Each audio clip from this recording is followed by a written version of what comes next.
अस्सलाम वालेकुम जी, मैं हूं अलीना फारूक शेख और एक बड़े अहम मसले पर हम बात करेंगे। वफाकी वजीर फवाद चौधरी ने एक बार फिर इंतखाबी इस्लाहात की अहमियत पर जोर दिया और अपोजिशन को मुज़ाकरात की दावत दी है।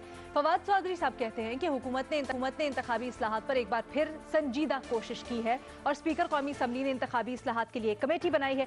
अपोजिशन अगर इंतखाबी इस्लाहात कमेटी में नहीं आती तो फिर मौका खो देगी। अब बार बार हुकूमत की तरफ से कहा जा रहा है, अपोजिशन को दावत दी जा रही है, खासकर सेनेट इंतखाबात के बाद कि आए इंतखाबी इस्लाहात पर बात करते हैं। वजीर आज़म इमरान खान ने इस सिलसिले में अपनी काबीना को भी खुसूसी हिदायत दी कि जी इलेक्ट्रॉनिक वोटिंग मशीन्स और किस तरह से इस अमल को टेक्नोलॉजी के इस्तेमाल के साथ जदीद बनाया जा सकता है, उसके ऊपर भी रहनुमाई की जाए और किस तरह से हम इस ज़िम्मे में आगे बढ़ सकते हैं ताकि साफ और शफाफ इलेक्शंस हो।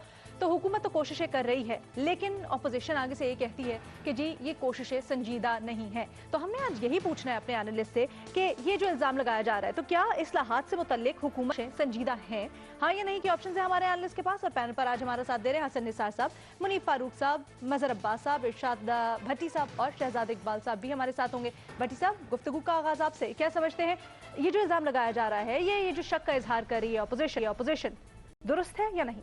नहीं, बिल्कुल भी दुरुस्त नहीं है मैडम शेख। ये पोलराइजेशन है, ये सियासी मुखालफतें ज़ाती दुश्मनियों में बदल गई हैं। ये आका जो केसेस चल रहे हैं और ये जो मैं माज़रत के साथ आपके साथ आल बचाओ माल बचाओ खाल बचाओ प्रोग्राम चल रहा है और ये सारा ये इसका शाखसाना है। वज़ीर आज़म साहब कह चुके हैं कई बार कि ये आएँ और आके इंतखाबी इस्लाहात करें और वज़ीर आज़म ने एक कमेटी भी बनाई स्पीकर की। अब मसला ये, आप अंदाज़ा करें हमारी सियासत कहाँ पहुँच गई है कि वो वज़ीर आज़म वो भी मुतनाज़ है और अपोजिशन की नज़र में, स्पीकर वो भी मुतनाज़ है अपोजिशन की नज़र में, वो उनके खिलाफ अदम एतमाद लाना चाहती हैं। चेयरमैन सेनेट वो भी मुतनाज़ हैं अपोजिशन की नज़र में, मैंडेट वो भी मुतनाज़ है अपोजिशन की नज़र में, असम्बलियाँ वो भी मुतनाज़ है अपोजिशन की नज़र में, और असम्बलियों की 2.5 साल कारकर्दगी वो तो अल्लाह माफ़ करे, उस पर मैं क्या कहूँ कि सब फिर कहेंगे कि तकद्दुस है ईवान का। जो पार्लियामेंट की कारकर्दगी है, जो सेनेट के इंतखाबात हुए इसके बाद तकद्दुस जो है वो खुद मुझसे कई बार पूछ चुका है कि मैं वाकई तकद्दुस हूँ। अच्छा, फिर उसके बाद फवाद चौधरी साहब और वज़रा कई मरतबा कह चुके हैं कि करें। इलेक्ट्रॉनिक वोटिंग मशीन की बात हुई और वज़ीर आज़म ने यह भी कहा कि जैसा अमेरिका में हुआ वैसा यहाँ होना चाहिए, कि ट्रंप ने धांधली के इल्ज़ामात लगाए, उन्होंने सारा प्रोब किया और उसके बाद साबित हुआ कि धांधली नहीं हुई। हमारे यहाँ भी ऐसा होना चाहिए कि कोई धांधली के इल्ज़ामात लगाए तो सारा साबित हो जाए, फ़ौरन दूध का दूध और पानी का पानी हो जाए। मैडम शेख, हमारा मसला क्या है? हम रोंदू हैं, रोने वाले। हम जो नहीं होता, एक बच्चा घर में होता है, फीडर पहले भाई को क्यों बना के दे दिया, भाई का बड़ा फीडर क्यों है, छोटे उसके भाई के दूध का रंग सफेद क्यों है, भाई को जो फीडर दिया है वो उसने दोनों हाथों से क्यों पकड़ा है, भाई को जो फीडर पिलाने लगे तो उसने क्यों, तो रोंदू, रोने वाले। इंतखाबी इस्लाहात की हुकूमत का मसला है, हमारा हर इलेक्शन मुतनाज़ है। बस आखिरी मैडम शेख 30 सेकंड दे दीजिएगा, ठीक करते हैं तो मेरा अच्छा, डस्का हो या सेनेट इंतखाबात, बैलेट पेपरों से भरे बैग्स हों या ऑडियो वीडियोस आना, गिलानी जीत हो या संजरानी जीत, सब कुछ मुतनाज़ है। और कल धांधली को लेकर इमरान खान साहब सड़कों पर थे, आज पीडीएम सड़कों पर, साडा मैंडेट चोरी हो गया, 80 लुट्टे गए, 80 मारे गए, साजिश होगी। कल इमरान खान कह रहे थे इलेक्शन कमीशन मुस्ताफ़ी हो, कल अपोजिशन इलेक्शन कमीशन मुस्ताफ़ी हो, डस्का इलेक्शन कमीशन मुस्ताफ़ी हो, सेनेट इलेक्शन कमीशन मुस्ताफ़ी हो। लेकिन ये सब कुछ करे कौन करना चाहता है? क्यों नहीं करना चाहते? कब करोगे? रोते रहोगे, हमें भी रुलाते रहोगे, सड़कों पे ही रहोगे, क्यों? झूठी अनाएं जिद्दें, सियासी झूठी अनाएं जिद्दें छोड़ो, कोई एक दो काम तो ऐसे कर जाओ कि कम अज कम ये इस मसले से निकल सको। ठीक है, मजहर अब्बास साहब आपकी तरफ आती हूँ। मजहर साहब, क्या आपको भी लगता है कि हुकूमत संजीदा कोशिशें कर रही है इस सिलसिले में और जो अपोजिशन शक कर रही है उनकी नीयत पर, वो गलत है? संजीदा कोशिश होती है, कौन सी संजीदा पेशकश की गई है? मुझे कोई ड्राफ्ट, तो कोई ऐसा ड्राफ्ट बताएं जो गवर्नमेंट ने तैयार किया हो और वो अपोजिशन के हवाले किया हो। पहली तो चीज ये कि अभी मुतनाज़ा क्या चीज है, ये इलेक्शन कमीशन, इससे पहले वाला इलेक्शन कमीशन, उससे पहले वाला इलेक्शन कमीशन, ये किसने कॉन्स्टिट्यूट किए थे? पार्लियामेंट ने किए थे ना, इन्हीं जमातों ने मिलकर किए थे ना। पहले मुस्लिम लीग नून पीपल्स पार्टी, फिर पीटीआई, इन सब ने मिलकर किए थे। इलेक्शन कमीशन के रूल्स पढ़े हैं आपने? उसमें खराबी क्या है, उसमें खामी क्या है? चीज ये है कि कोई चीज मेरे हक में होती है तो इलेक्शन कमीशन बहुत अच्छा होता है, कोई चीज मेरे खिलाफ होती है तो इलेक्शन कमीशन खराब होता है। तो पहले तो अपना माइंडसेट चेंज करें। रिफॉर्म्स के हवाले से आप ये तय करें, नैब को उठा ले। ये नैब के कवानीन किसने बनाए? यही नैब है। तो पार्लियामेंट को ब्लेम ना दें। ये जो कहते हैं ना पार्लियामेंट ने परफॉर्मेंस नहीं की, आप उठा के पार्लियामेंट की परफॉर्मेंस पढ़ें तो पहले आप देखें। ये सारे लॉज जिनकी बात कह रहे हैं, ये इसी पार्लियामेंट ने बनाए ना, इन्हीं लोगों ने बनाए हैं। इनमें खामी नहीं है जी। खामी जो लोग बनाते हैं, जो लोग वावेला करते हैं, जो लोग जो है कभी अपने हक में चीजें समझते हैं, कभी अपने खिलाफ, उनमें है प्रॉब्लम।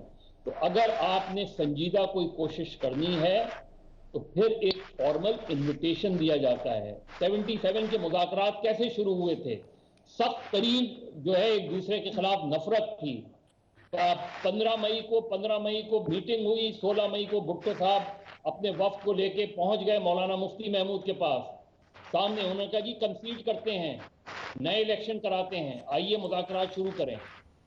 मुज़ाकरात के लिए, बातचीत के लिए, रिफॉर्म्स के लिए माहौल बनाना पड़ता है। चीख पुकार, गालम गलोच से माहौल नहीं बना करता। एक जबानी बयान देने से कि रिफॉर्म्स करते हैं, इससे नहीं होती रिफॉर्म्स अगर करनी है अब भी की जा सकती है। संजीदा कोशिश करें, उसके लिए बनाएं, ड्राफ्ट दें, और चले नहीं करती ऑपोजिशन, आप रिफॉर्म्स कर डालें। अगर बेहतर रिफॉर्म्स होगी सब तारीफ करेंगे, अच्छी रिफॉर्म्स होगी तब तारीफ करेंगे, अपने को बचाकर रिफॉर्म्स करेंगे तो नहीं होगी तारीफ। तो मेरा ख्याल है कि कोशिश कर, अगर संजीदा कोशिश गवर्नमेंट को करनी है तो फिर संजीदगी से मुज़ाकरात का आगाज करें, उसकी दावत दें। ऑपोजिशन नहीं आती तो आप वही रिफॉर्म, अच्छी रिफॉर्म, पब्लिक ओपिनियन ले लें, लोगों को इन्वॉल्व करें, कमियां नजर आ रही हैं और सिविल सोसाइटी को करें। हुकूमत वो माहौल नहीं बना पा रही है। ठीक है, मजहर अब्बास साहब को ऑप्शन नहीं लिख लें जी। हसन निसार साहब। देखें अलीना, मैं तो बुनियादी असूली और निसाबी किस्म की बात करूँगा। इस तरह के सवाल जो है ना, ये माइक्रो लेवल की मुझे उसके नहीं समझ आती। देखो, ये एक बहुत ही लंबा प्रोसेस है, लंबा नहीं बहुत ही लंबा प्रोसेस है। लेट्स अज्यूम के इंतखाबी इस्लाहात हो भी जाती हैं, फिर क्या हो जाएगा? अखलाकी इस्लाहात कहाँ से आएंगी? रवैये कैसे तब्दील होंगे? तरजीहात कैसे तब्दील होंगी? So it is a very very long way to go. Don't expect कोई तब्दीली आ जाएगी। आपके अंदर तो बुनियादी जो अदब आदाब है, जमहूरियत के, सियासत के, या जिंदगी के, या सियासत को भी छोड़ो, जमहूरियत को भी गोली मारो, आम रूटीन की जो जिंदगी है वो, उसके आपके जो सो कॉल्ड मुंतखब और सो कॉल्ड इंतखाबी और पता नहीं क्या नुमाइंदे, उनको तो बेसिक मैनरिज्म नहीं उनका दुरुस्त। आटा गुंदी हिल्दी क्यों है? एक दूसरे में कीड़े डालने, निकालने, गालियां, इल्जाम, दुश्मन, उसमें हो जाएंगी इस्लाह। फिर क्या करोगे? आईन है, उसका आपने क्या बिगाड़ लिया है? क्या कर लिया आपने आज तक? अच्छा, पढ़ के देखो, आईन कभी झूठ का पलंदा है। सो इंतखाबी इस्लाहात कर लो, बिट्स एंड पीसेस में कुछ भी नहीं होना।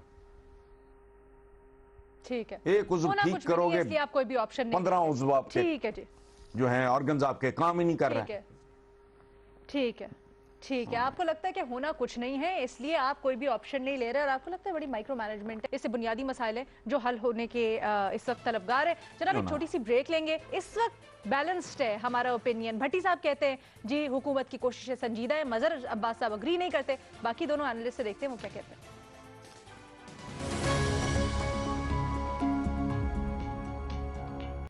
जनाब, हम बात कर रहे हैं हुकूमत की तरफ से एक बार फिर अपोजिशन को इंतखाबी इस्लाहात की पेशकश की गई है। इस सिलसिले में जो पहले से पेशरफ चल रही है, उस सिलसिले में ये आगे बढ़ा है कि अब अपोजिशन ये गिला करती है कि जी जिन्होंने गुज़श्ता इलेक्शंस में RTS बंद करवाया या उसमें धांधली की, और उसके बाद कहते हैं कि जी जिस तरह से अभी सेनेट इंतखाबात में हुआ, तो एक डेफिसिट है एतमाद का, यही अपने एनालिस्ट से पूछना चाह रहे हैं हम कि क्या हुकूमत की कोशिशें संजीदा हैं।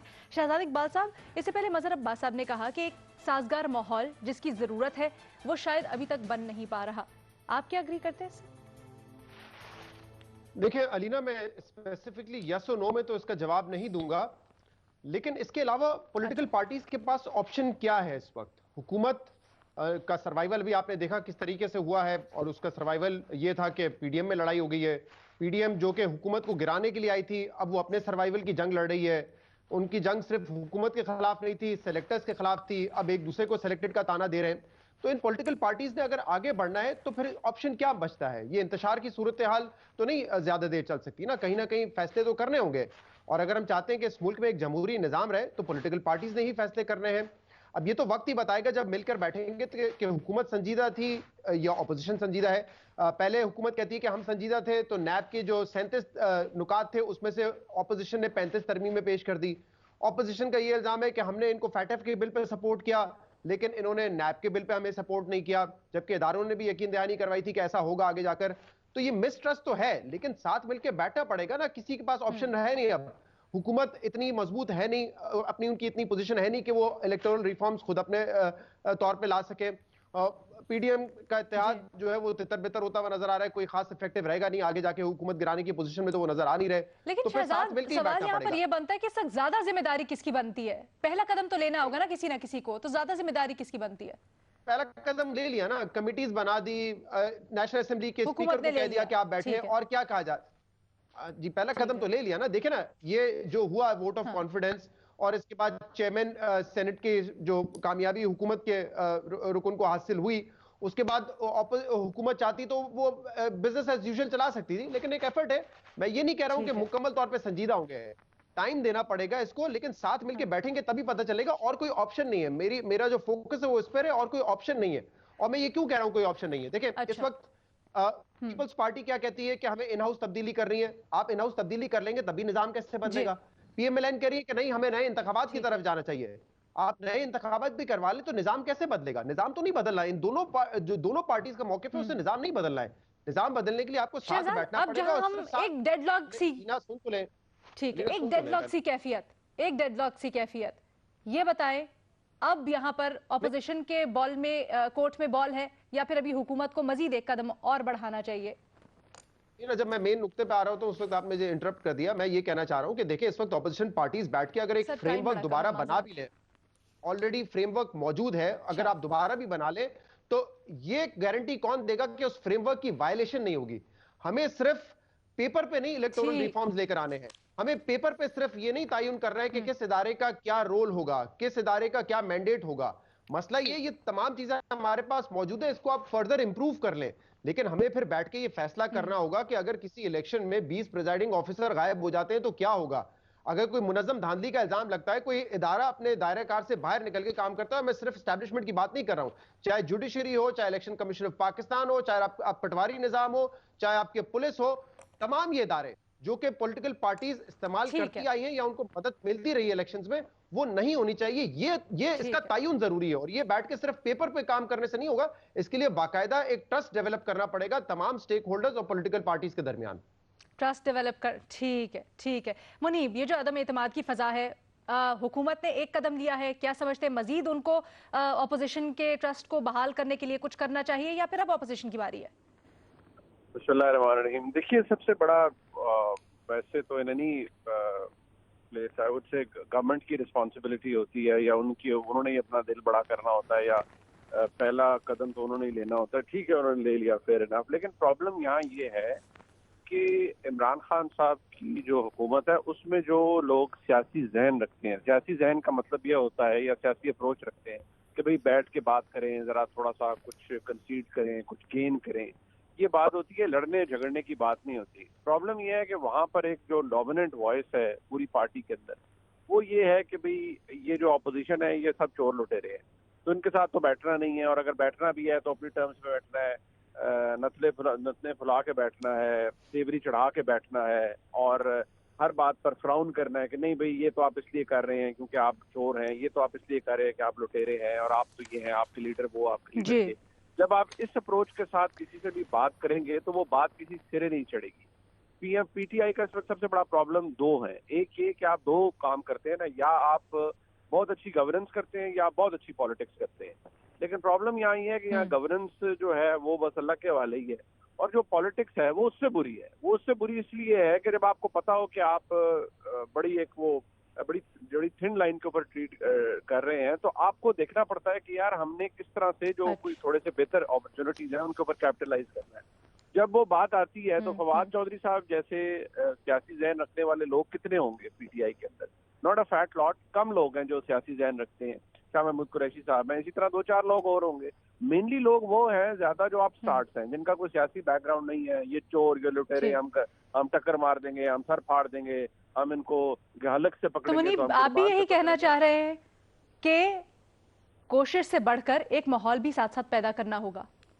देखिए वो माहौल इन एनी केस जो है वो हुकूमत ने पैदा करना होता है। जैसे मैंने अर्ज किया कि सियासी सोच वाले लोगों की जो सोच है या उनकी जो पूरी पॉलिसी है वो एटलीस्ट इस पार्टी के अंदर एक डोमिनेंट फोर्स होनी चाहिए, जो कि अनफॉर्चुनेटली नहीं है।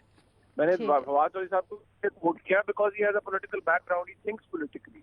तो जब कोई बंदा, कितने लोग होंगे जिन ऐसे लोगों की आवाज को कोई आवाज देता है, मेनली लोग ये है कि वो तो फिर इसलिए आप भी हुकूमत की कोशिशों को संजीदा नहीं समझते? मैं ये नहीं कहूंगा कि कोशिश संजीदा। ठीक है, आप भी कोई ऑप्शन नहीं रहेंगे। ठीक है, आप भी कोई ऑप्शन नहीं लेंगे। ठीक, देयर इज बी डन, जैसे शहजाद कह रहे थे, हसन निसार साहब ने भी कोई ऑप्शन नहीं ली। लेकिन हमारे दो एनालिस्ट जिन्होंने वाज़ेह ऑप्शंस लिए, भट्टी साहब कहते हैं कोशिश संजीदा है, और मज़हर अब्बास साहब कहते हैं कि एतमाद की फ़ज़ा पैदा करनी होगी, हुकूमत को एक स्टेप लेना होगा ताकि साजगार माहौल हो इंतखाबी इस्लाहात के सिलसिले में बिलखुसूस। एक छोटी सी ब्रेक, दूसरे सवाल के साथ हाजिर होते हैं।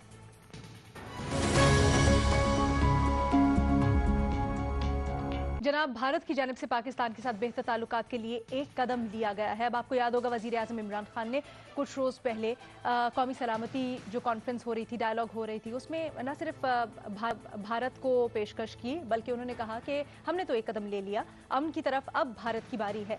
तो जनाब, भारतीय वज़ीर आज़म नरेंद्र मोदी ने यौम पाकिस्तान के मौके पर वज़ीर आज़म इमरान खान के नाम खत लिखा है, मुबारकबाद दी, ने ख्वाहिशात का इजहार किया, और साथ ही साथ उन्होंने कहा कि पाकिस्तानी अवाम के साथ खुशगवार ताल्लुकात चाहते हैं और इसके लिए दोनों ममालिक के माबैन कशीदगी और दहशत से पाक एतमाद साजी की फ़ज़ा ज़रूरी है। सवाल ये कि भारत की जानिब से इस मुस्बत पेशरफ्त की वजह, कि हमने देखा कि बड़ी कशीदा माहौल था दोनों तरफ से, अब एकदम से पेशरफ्त होना, अपने एनालिस्ट से ज़रा इसको जानने की कोशिश करेंगे। इरशाद भट्टी साहब, कुछ इत्तलात ये भी हैं, बैनुल अक़वामी मीडिया ये कह रहा है कि शायद यूएई ने दरमियान में कुछ अमन के लिए या फ़ज़ा बहाल करने के लिए एतमाद साजी की कोशिशें की हैं, इसमें कितनी सदाकत है? जी, मैडम शेख, अमरीकी मीडिया कह रहा है, और बहुत सारे हमारे दानश्वर जो हैं वो भी मान रहे हैं कि दर पर्दा यूएई कर रहा है, और अमरीकी मीडिया कह रहा है कि अमन के वसी रोड मैप का आगाज़ हो चुका है और दोनों ममालिक में तल्लुकात मामूल पर लाने की कोशिश शुरू हो चुकी हैं। दोनों मुल्क शंघाई तावन तंजीम के तहत मशकों, इंसदाद दहशतगर्दी मशकों में भी हिस्सा लेंगे। दोनों ममालिक के वज़राए ख़ारजा की मुलाकात मुतवक्को है, और इसके अलावा वज़ीर आज़म इमरान खान पहली तकरीर से अब तक कई मरतबा ऑफ़र कर चुके हैं। आर्मी चीफ़ का बयान और फ़ौजी बैकडोर डिप्लोमेसी जो है वो भी जारी है, और अमेरिका अफ़गानिस्तान में भी सुना है कि पाक भारत के लिए कोशिशें कर रहा है, वहाँ भी क़याम अमन के लिए। अच्छी बात है मैडम शेख, अल्लाह करे ये हो, सब बहुत अच्छा है। लेकिन वो ये दूध का जला छाछ भी फूंक फूंक पीता है। एक दोस्ती बस हुई, समझौता एक्सप्रेस हुआ, आगरा मुज़ाकरात हुए, वाजपेयी का मीनार पाकिस्तान आना, तारीखी मुज़ाकरात, तारीखी मुआहदे, मगर हम बहुत करीब आकर बहुत दूर चले गए, क्योंकि मसला कश्मीर है और हमारी एक हिस्ट्री है। अल्लाह करे इस मरतबा ये ना हो। हम बहुत लड़ चुके आपस में, बहुत प्रॉक्सी वार्स हो गई, अब गुर्बत के खिलाफ लड़ें। और एक पॉइंट में आगे लेके चलना चाहूंगी और मेरे पास गुर्बत के खिलाफ कम है, माजरत के साथ। शहजाद इकबाल साहब, जैसे कि भट्टी साहब ने कहा, ठीक है, भट्टी साहब ने जैसा कहा, दूध का जला छाछ भी फूक फूक कर पीता है एकदम से। ये जो मुस्बत पेशरफ्त हुई है, क्या वजह लगती है आपको? तो कोई शक नहीं कि पाकिस्तान का भी एक जो बैकडोर डिप्लोमेटिक डोर है वो ओपन था, बैकडोर मुज़ाकरात हो रहे थे, लेकिन इंटरनेशनल कुव्वतों ने बज़ाहिर ऐसा लगता है कि अपना रोल प्ले किया है, और इसमें अफगानिस्तान एक बड़ी वजह हो सकता है। अभी रिसेंटली जो डिफेंस सेक्रेटरी हैं यूएस के, उन्होंने भी विजिट किया अमेरिका का, बड़ा उनका एक serious point of view Afghanistan के हवाले से, तो हो सकता है कि पाकिस्तान के साथ जो सिचुएशन है वो चाहते हो कि वो एस्केलेट ना हो, उसको डी एस्केलेट करें। ये बात तो दुरुस्त है, इसमें आई एम श्योर लोगों ने अपना किरदार अदा किया है, मुख्तलिफ ममालिक ने अपना किरदार अदा किया है। लेकिन और क्या वजह हो सकती है? देखिए, जो करना था हिंदुस्तान ने कश्मीर के हवाले से, उनका स्टेटस चेंज करके वो कर दिया। सिटीजन एक्ट का बिल आया, उसको उन्होंने तरमीम कर दिया। तो उसके बाद तो पाकिस्तान की तरफ से ये मौकिफ था ना कि आप ये इकदाम वापस लें और फिर बात शुरू होगी। ये बड़ी अच्छी बात है कि हम अमन पसंद हैं, हमने हमारी रियासती पॉलिसी ये रही है कि हम तमाम इश्यूज को पीसफुली डायलॉग के जरिए हल करना चाहते हैं। लेकिन भारत हमेशा इस पे एक डेडलॉक खड़ा कर देता था, ये कह के कश्मीर पे बात नहीं होगी या सिर्फ बात होगी तो पहले दहशतगर्दी पे होगी। पाकिस्तान का मौकिफ ये था कि हम हर इशू पे बात करना चाहते हैं। लेकिन अब जब अलीना हमने अपना नैरेटिव इतना ऊंचा पहुंचा दिया है कि बीजेपी जो है वो नाजीज पार्टी है, हम जब ये कहते हैं कि मोदी जो है वो हिटलर है, और ये तमाम नैरेटिव उनके खिलाफ हमने डेवलप किया है, जब ये कश्मीर का स्टेटस उन्होंने चेंज किया, जब वहां पे ह्यूमन राइट्स वायलेशन हुई, क्या हम इस नैरेटिव से पीछे हट पाएंगे? मुझे नहीं लगता ये आसान होगा, मुझे नहीं लगता ये आसान होगा। मुझे नहीं लगता कि ये आसान होगा कि कश्मीर को आप यहीं पे छोड़ दें और समझौता कर लें कि ठीक है, अगर आपने आर्टिकल 370 खत्म किया है तो कोई मसला नहीं, let's move forward. I don't think so हम इस पे मूव फॉरवर्ड इतना आसानी से कर भी आगे बढ़ाते अच्छी बात है, पीस होना चाहिए, लेकिन अब देखना है कि आप ही के लफ्जों के पॉइंट अलावा इंडिया क्या अमली तौर पे इक़दाम उठाता है, ये बड़ा इंपॉर्टेंट होता है, ये बड़ा अहम है। मजहर अब्बास साहब, कुछ नहीं होगा। आप बयान उठा लें मोदी साहब का, इस बयान में और इससे पहले के बयान में क्या फर्क है? मुझे तो फुल स्टॉप और कॉमा का भी फर्क नहीं नजर आता। वही बयान के एतमाद सादी, और कितना एतमाद सादी की फजा बनाई जाए। यानी आप वही क्रॉस बॉर्डर टेररिज्म उसी हवाले से कि पहले एक एनवायरनमेंट बनाई जाए। तो इंडिया बेसिकली इस वक्त एनवायरनमेंट बनाने की रिस्पॉन्सिबिलिटी इंडिया की है। इंडिया अपना कश्मीर का जो उन्होंने तब्दीली की है उसको वापस करे। इंडिया ने क्रिकेटिंग टाइज खत्म किए हैं, इंडिया बहाल करे उस चीज को। इंडिया के अंदर जो हार्डकोर मिलिटेंसी है उसको पाकिस्तान ने तो अपने तहीं उन ग्रुप्स को भी कंट्रोल किया है, उन ग्रुप्स के खिलाफ कार्रवाई भी की है, दहशतगर्दी के खिलाफ एक बड़ी लड़ाई भी की है। तो मेरा ख्याल है वो ये बात शुरू होगी और फिर रुक जाएगी। इससे ज्यादा मुझे कोई तवक्को नहीं है। मुझे नहीं लगता, मुझे तो कोई भी मोदी साहब का बयान मैंने पढ़ा है आज, मुझे उस बयान में जर्रा बराबर भी फर्क वे फॉरवर्ड नजर नहीं आता। ठीक है, हसन निसार साहब। देखिए अलीना, इसी प्रोग्राम में बहुत पहले मैंने एक से ज़्यादा बार ये कहा कि बिलाखिर सब कुछ नॉर्मलाइज होना ही है। को एग्जिस्टेंस और नो एग्जिस्टेंस मजाक थोड़ी है, न्यूक्लियर पावर्स हैं दोनों। और मैं अब भी, छोड़ें आप उम्मीदें ये वो वगैरह, अब भी अगर कुछ नहीं होता है, जंग भी हो जाए तो नतीजा बिलाखिर यही निकलेगा। उसकी वजह है कि ग्लोबल विलेज में जंगों की नौइयत बदल चुकी है। पूरी दुनिया बारूद के ढेर पे बैठी है, किसी तरफ किसी एंड पे कहीं को तीली लग गई तो फिर वो चेन रिएक्शन ही होगा, खेल संभाला नहीं जाएगा। अच्छा पेशरफ्त है, मोदी साहब ने अपने मुल्क के साइज और अपने मनसब के मुताबिक उन्होंने बिहेव किया है। अल्लाह करे मोदी साहब साबित ना हो तो, और ये कंटिन्यू कर जाए, अदरवाइज कुछ भी हो जाए अल्टीमेटली दुनिया की तो वर्ल्ड वॉर्स का अंजाम कहाँ निकला भाई? बिलाखिर मुज़ाकरात कि दोनों ने टेबल पे आके बात करनी थी। ठीक है, बिल्कुल सही है, बिल्कुल ठीक है। इसी को आना है, मुनीर फारूक साहब जी, इसी को आगे बढ़ाते। मुनीर फारूक साहब, क्या आपको लगता है कि अब भारत को एहसास हो गया कि अल्टीमेट तो यही था, तो अभी कर ले, देर से क्यों? देखिए, मैं भी बहुत ज्यादा इसके ऊपर नेगेटिवली बात नहीं करना चाहता, बट जिस तरह से भारत में या इनफैक्ट इस पूरे खित्ते में जो पॉलिटिक्स है वो काम करती है अभी, क्योंकि मोदी साहब के पास कोई इनिशियली मतलब कोई बहुत मुस्तकबिल करीब में कुछ ऐसा नहीं है जिसके ऊपर उन्होंने एंटी पाकिस्तान नैरेटिव को बेचना है, और ना ही कोई हाइपर नेशनलिज्म दिखाने की उन्हें जरूरत है। लिहाजा उन्होंने ये एक सैनिटी वाला कदम उठाया है। लेकिन अगर ये प्रेडिक्ट हम करें इससे कि जी इस बात को देखते हुए मोदी साहब आगे कुछ अच्छा बिहेव करेंगे और उनकी अप्रोच बड़ी बेहतर हो जाएगी, तो मेरे ख्याल में थोड़ी सी हम ज्यादा ऑप्टिमिस्टिक हो जाएंगे। लेकिन हाँ, होना आइडियली यही चाहिए, जैसे हसन निसार साहब फरमा रहे थे, आइडियली तो यही होना चाहिए। लेकिन अनफॉर्चुनेटली ये जो मुल्क जहाँ पर जितना हाइपर नेशनलिज्म और हिंदुत्व वाली सोच हो, वहां पर फिर आपको ना लोकल चीजें, लोकल मुद्दे बड़ा ड्राइव करते हैं आपकी जो फॉरेन पॉलिसी है उसको भी। ठीक है जी, अनपस वक्त भी खत्म हो गया। अपने देखने वालों से इजाजत चाहेंगे, कल मुलाकात होगी नए सवालात के साथ। अल्लाह हाफ़िज़।